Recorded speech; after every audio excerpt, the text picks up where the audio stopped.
우리의 몸을 건강하고 튼튼하게 유지하기 위해 노력을 합니다. 그러니까 요즘 뭐 드세요? 우리 한국 사람들은 건강에 좋다 그러면 다 먹잖아요. 또 어디 가서 운동을 하세요? 무슨 운동을 하세요?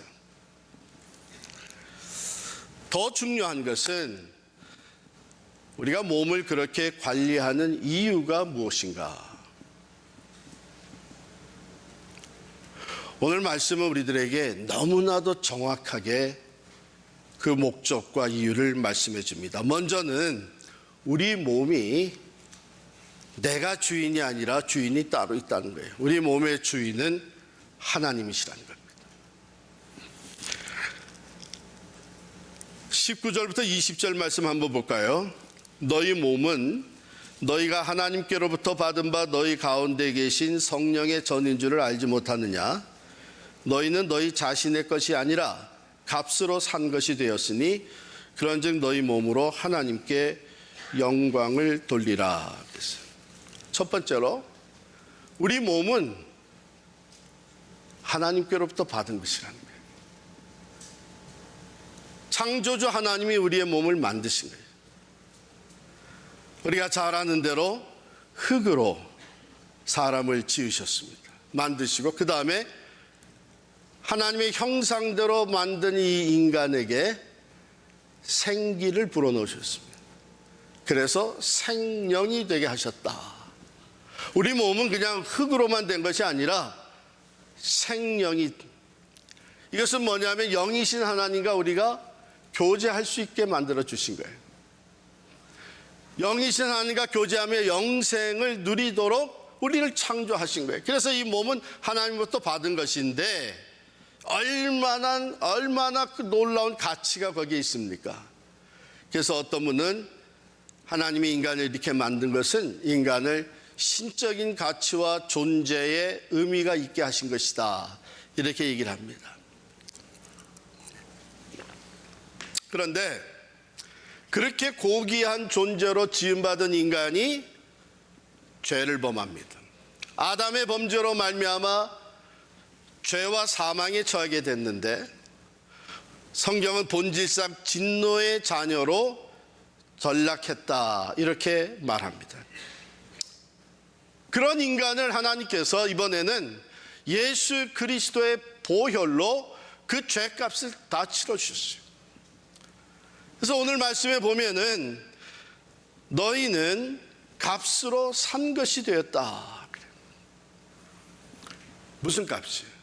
피값이에요. 예수 그리스도의 보혈, 그 피값은 곧 예수 그리스도의 생명입니다. 하나님의 독생자 예수 그리스도를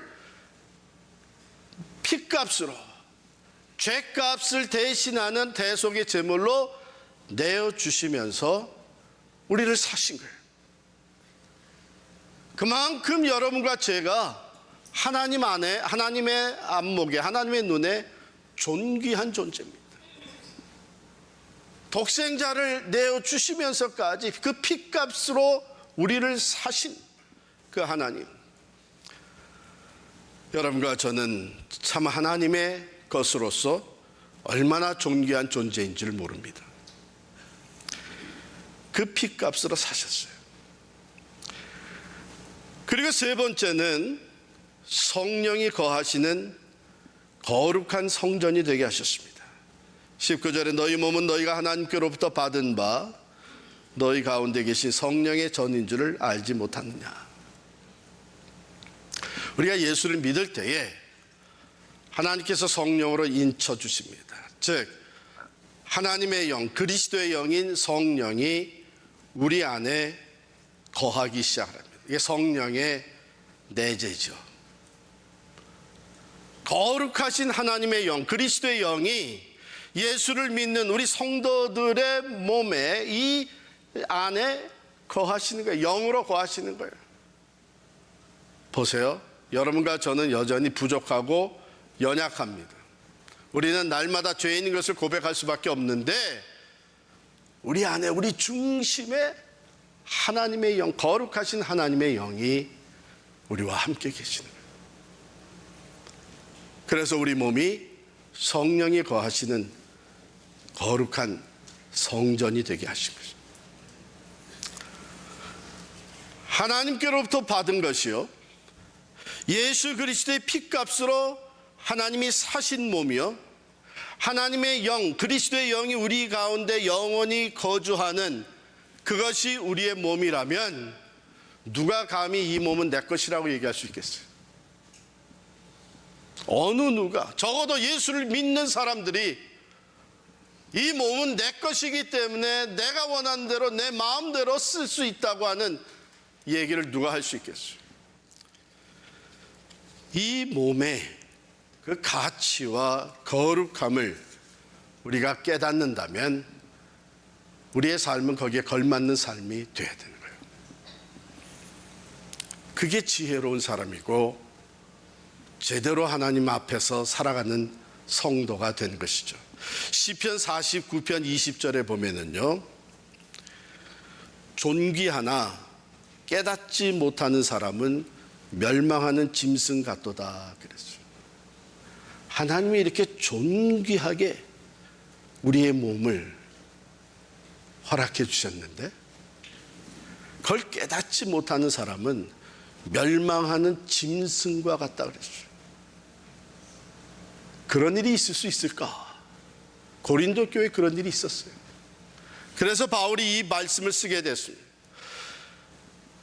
앞서 우리가 몇 주일 동안 고린도 전서를 나누면서 그 고린도라고 하는 그 도시가 당시에 얼마나 경제적으로 부해졌는지, 왜냐하면 각국에서 이 상선들이 몰려오면서 많은 그 무역이 이루어졌던 것이고, 그리고 다양한 종교가 아울러서 들어왔고 문화가 들어왔는데 경제적으로 부해지고 다양한 종교가 들어오고 삶을 즐기고자 하는 사람들이 늘어나면서 타락할 수밖에 없게 되었습니다. 특별히 우리가 잘 아는 대로 부둣가에 배들이 오고 가는 것에 성적인 타락이, 그래서 고린도는 성적으로 매우 타락한 도성이 됐는데 그게 성도들의 삶에까지 영향을 끼쳐서 오늘 말씀에 보면은 15절에 이렇게 말씀을 합니다. 너희 몸이, 여기 너희는 고린도교의 성도들을 얘기하는 것이죠. 너희 몸이 그리스도의 지체인 줄 알지 못하느냐. 내가 그리스도의 지체를 가지고 창녀의 지체를 만들겠느냐. 결코 그럴 수 없느니라. 창녀와 합하는 자는 그와 한 몸인 줄을 알지 못하느냐. 일러스되 둘이 한 육체가 된다 하셨나니. 존귀한 육체, 존귀한 몸을 하나님께로부터 받았고 예수 그리스도의 보혈로 피값 주고 사셨고 성령이 거하시는 거룩한 성전과 같은 존귀한 성도의 몸으로 하나님께서 만들어 주셨는데 그 몸을 가지고 세상 문화, 고린도 문화를 따라서 창녀와 성적 타락에 빠져들어가는 성도들이 있었다. 그럼 오늘날은 없을까? 오늘날도 마찬가지가 아니겠어요? 우리가 살아가는 이 사회가 도덕적으로, 성적으로 말할 수 없이 문란해져 있죠. 성도로 부름받고 이렇게도 고귀한 몸을 가지게 된 우리들이 혹이라도 하나님을 알지 못하는 창녀들, 성적 타락한 문화권 속에 들어가서 내 몸이니까 내가 원하는 대로 내 쾌락을 위해서 사용하는 이런 어리석은 일이 생긴다면 그것은 존귀하나 깨닫지 못하는 사람은 멸망하는 짐승 같도다 그랬습니다.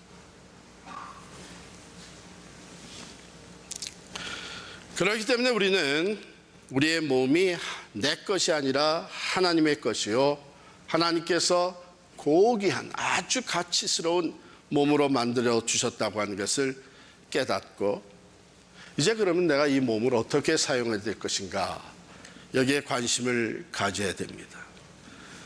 제가 목회학 박사 프로그램에 오래전이죠, 입학을 해서 첫 오리엔테이션 시간에 갔을 때에 던져진 질문이 이거예요.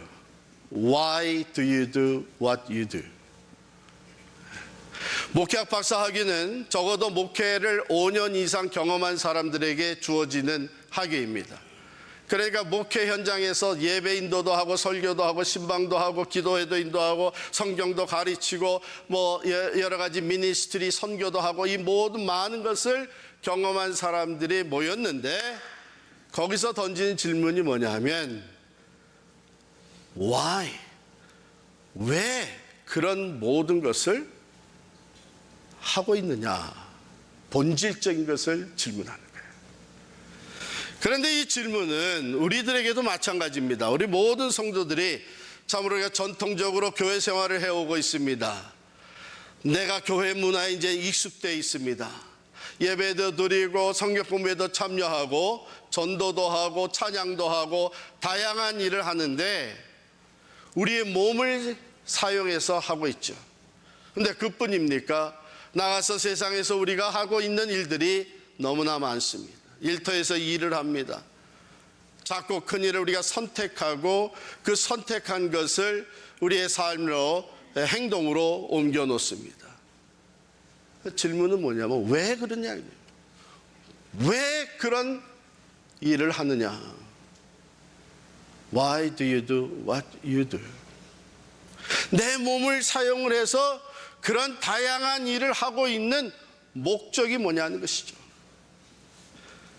그냥 해오던 것이기 때문에 의뢰이 그렇게 하는 것이 맞다고 생각하기 때문에 이런 생각을 가지고 살다가 세상에 나가선 세상 사람들은 또 의뢰이 이렇게 사니까 세상에서 일을 하는 삶의 현장은 이런 곳이니까 그러면서 우리도 모르게 세상 문화에 성적인 타락에 우리의 몸을 사용하게 됩니다.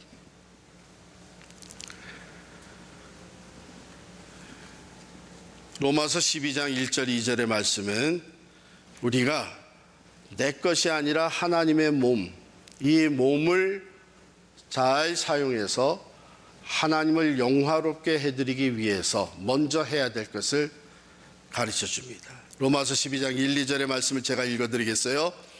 그러므로 형제들아 내가 하나님의 모든 자비하심으로 너희를 권하노니 너희 몸을 하나님이 기뻐하시는 거룩한 산 제물로 드리라.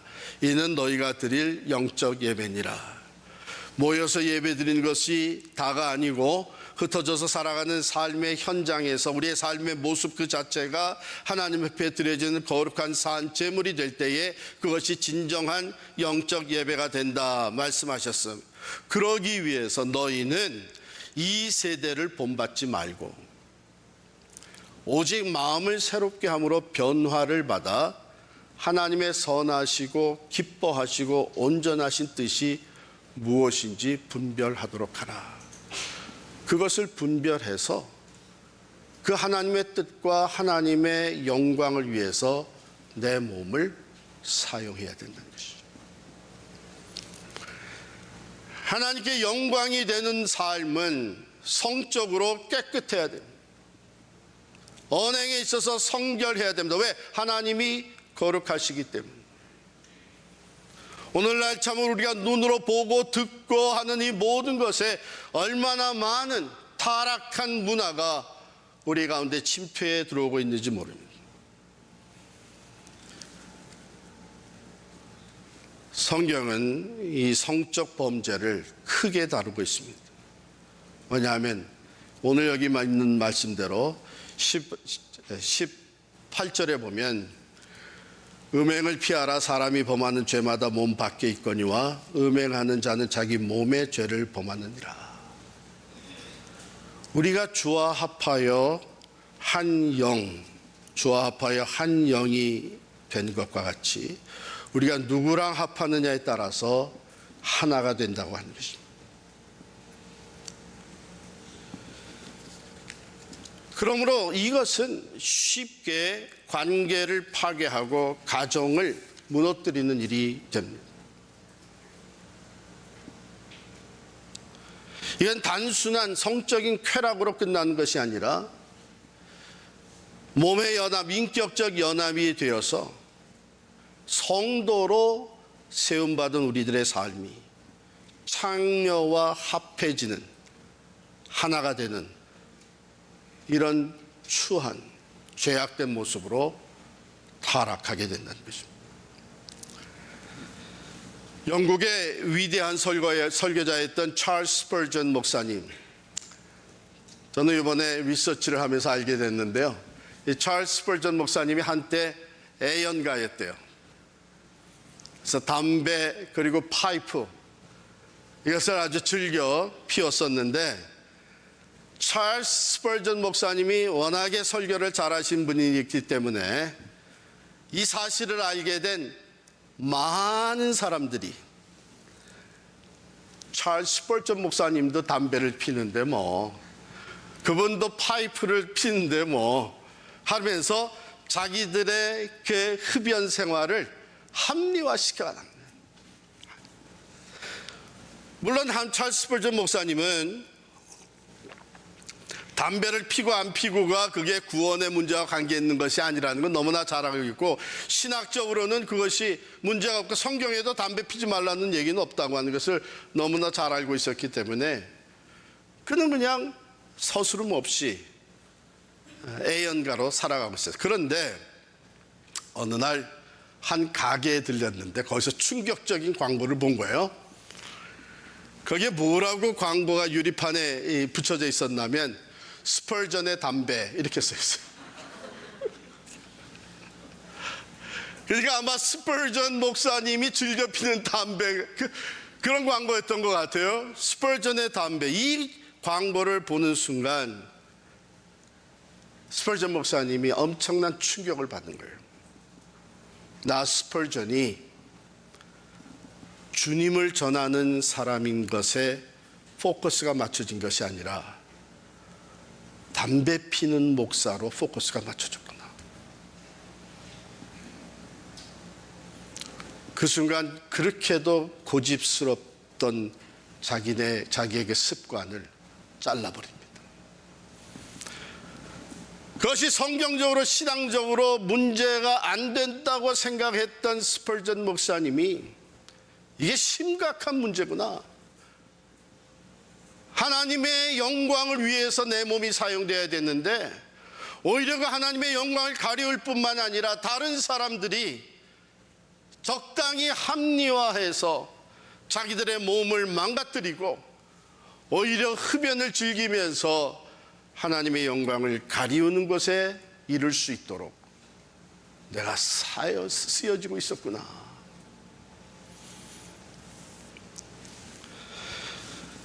사랑하는 성도 여러분,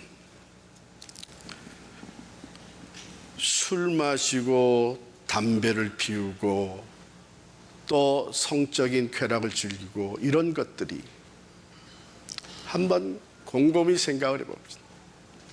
그거 왜 합니까? 내 몸이기 때문에 내가 자유롭게 내가 원하는 대로 사용한다면 그것은 이미 하나님 앞에 교만한 죄가 되고 마는 것입니다. 이것이 내 몸이라고 하는 그 생각 자체에서 벗어나야 돼요. 우리의 몸은 하나님께 속한 것입니다. 여러분, 여기 핏값 주고 사셨다고 했는데요, 당시엔 노예 제도가 있었잖아요. 주인이 노예를 삽니다. 돈을 지불하고 값을 치르고 노예를 사요. 그럼 그 노예는 누구 것이에요? 그 주인의 소유예요. 그렇다면 노예는 이제 그 주인을 위해서, 자기를 산 그 주인을 위해서 자기의 몸을 사용하게 되어 있는 거예요.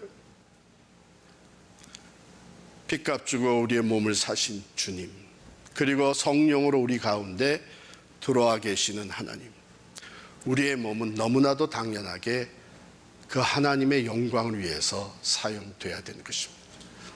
만일 여전히 담배 피는 게 죄냐, 술 마시는 게 죄냐, 그리스도인들이 술을 마셔도 되냐, 담배를 피워도 되냐, 이런 생각은 아주 미숙한 사람들의 생각이에요.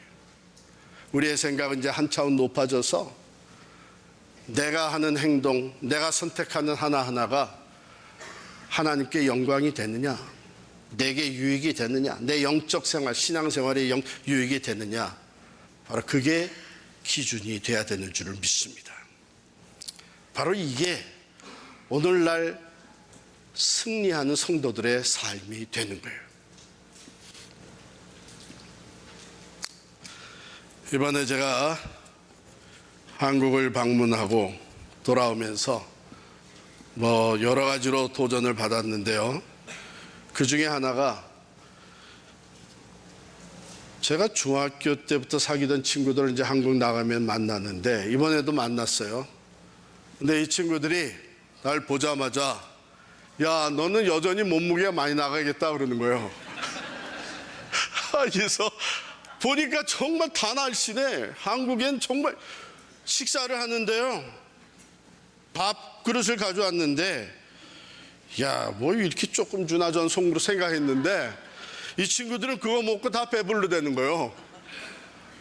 그러고 보니까 한국 사람들이 정말 날씬해요. 그리고 아주 소식하고 건강식하고 도전을 받았어요. 그러니까 여러분들 저보고 많이 드세요, 많이 드세요 그러지 마세요 앞으로. 제가 지금 몹처럼 맘먹고 지금 이제 노력을 하려고 하는데 그런데 성도 여러분, 더 중요한 게 뭡니까? 왜 그렇게 하는 거예요? 그래서 단지 내가 내 건강을 잘 챙겨서 소식하고 또 운동하고 그리고 내 몸을 잘 관리해서 이 세상에 사는 동안 건강하게 여행 다닐 때 다 다니고 내가 원하는 취미생활 마음껏 하고 그러기 위해서 하는 거예요? 아니면 다른 사람들에게 내가 나이 들어도 이렇게 몸을 잘 관리했다는 걸 보여주기 위해서 하는 거예요? 우리 성도들의 삶은 그게 목적이 아니죠. 내 몸을 잘 관리하고 이 땅에서 사는 동안 건강해서 하나님이 불러가시는 그날까지 내가 하나님을 예배하기를 원하고 내 입을 열어 생명의 복음을 전하기를 원하고 하나님이 나를 부르시는 날까지 내가 건강하게 믿음 생활하며 하나님의 나라의 일꾼 되어 살기를 원하는 것, 그게 목적이 되어야 되는 건 아니겠어요? 내 것이기 때문에 내가 잘 관리해서 내가 원하는 대로 사용했다고 하는 것은 세상 사람들의 생각이에요. 고귀한 하나님의 사람으로 하나님의 영이 거하시는 성전으로 새롭게 몸을 지음받은 우리들은 우리의 몸을 하나님의 영광을 위해서 사용해야 될 줄을 믿습니다. 사랑하는 성도 여러분, 오늘 제가 몇 가지 질문을 던지면서 결론을 맺습니다. 오늘 우리가 하나님의 말씀을 듣고 여러분들이 가지게 되는 새로운 결단이 무엇입니까? 첫 번째로, 지금까지 해왔지만 앞으로는 하지 않기로 결단하는 것 무엇입니까? 두 번째로, 지금까지 의뢰해오던 것인데 앞으로는 좀 달리 해야 되겠다. 하나님의 영광을 위해서라면 앞으로는 좀 달리 해야 되겠다 생각되는 것이 무엇입니까? 세 번째로, 지금까지는 안 했는데 내 몸의 주인이 하나님이시기에 내가 하나님의 영광을 위해서 내가 이 몸으로 이제는 해야 되겠다 결단되는 것이 무엇입니까? 우리가 이 질문에 답을 하면서 하지 말아야 될 걸 중단하고 계속 해야 되는 것인데 그것을 달리 하나님의 영광을 위해서 하고, 그리고 아직까지 하지 않았던 하나님의 영광을 위해 내 몸을 사용하기를 원하는 결단으로 우리가 하나님께 기도할 때에 하나님은 얼마나 기뻐하시겠어요? 우리의 그 결단이 실천될 수 있도록 성령으로 도와주실 줄을 믿습니다.